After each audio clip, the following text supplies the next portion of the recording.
Maghahain bukas ng motion for reconsideration sa Ombudsman ang mga abogado ni dating Pangulong Noynoy Aquino. Kaugnay po ito ng utos ng Ombudsman na kasuhan siya ng usurpation of authority at graft. Kaugnay ng malagim na Mama Sapano operation. Nakatutok si Leigh Alves. Exclusive.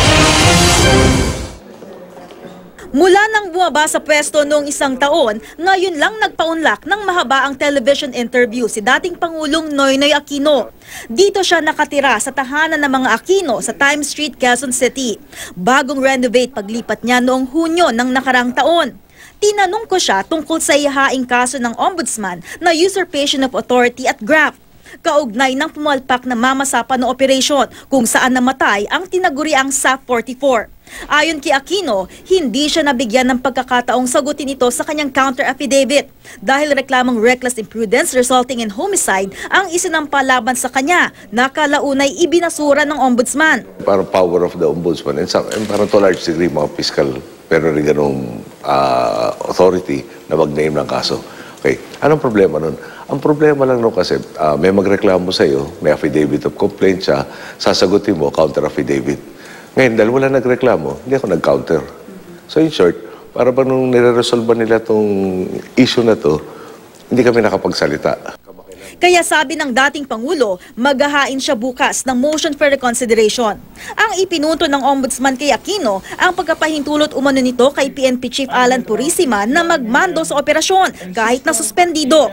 Nagpalitan pa raw sina Aquino at Purisima ng text messages tungkol sa operasyon. Ang tanong, sabi ng iba, dapat hindi ko na siya kinakausap.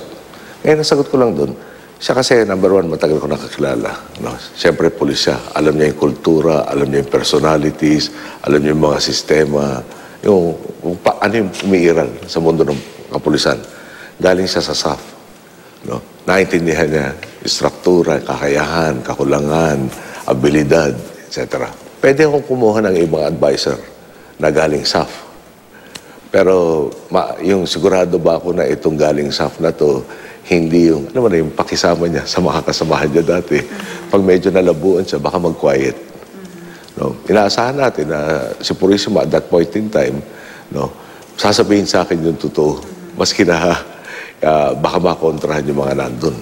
Kahapon, sinabi ni Pangulong Duterte na sa tingin niya, walang kahihinatnan ng asunto ng Ombudsman laban sa dating Pangulo. Pwede naman daw kasing konsultahin ng isang Pangulo ang sinumang nais niyang konsultahin. Salamat na nag-agree kami on that point. No? Pero meron kasi siya sinabi, according to the papers, lampas nun. Parang mali ang preparasyon ng kasong to. Bagamat tiwalang nasa panig siya ng katotohanan, inihanda na rin daw niya ang sarili sakaling siya'y makulong. Gaya ng pagkakulong kay Senadora Laila De Lima. Have you prepared for... Well, siyempre, gano'n naman parating attitude ko, no? Walang mawawala sa'yo if you prepare for the worst and hope for the best.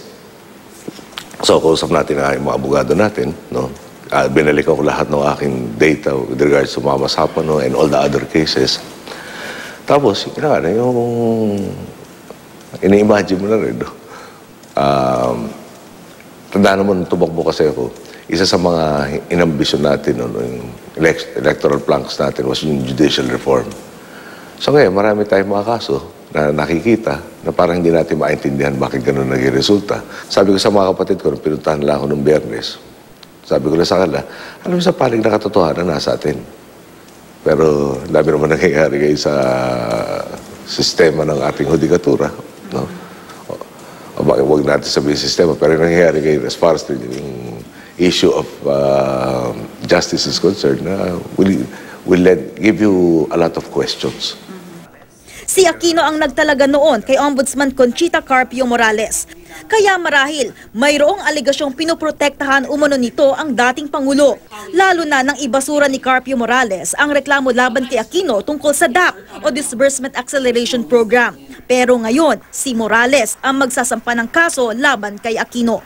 In-appoint ko nga si Justice Chief Carpio Morales. Basically, tandaan mo, o-taking ko sa kanya rin. Dahil nagsang-ayon kami doon sa batas. Parang kaisa-isa siyang maliwanag sa isang punto ng batas na parehong interpretation namin. So parang pinakita sa akin doon na collegial body Supreme Court pero independent siya at maninindigan siya doon sa kanyang pananaw. At yun ang kailangan natin sa isang ombudsman. Lea Alves, Nakatutok, 24 Oras.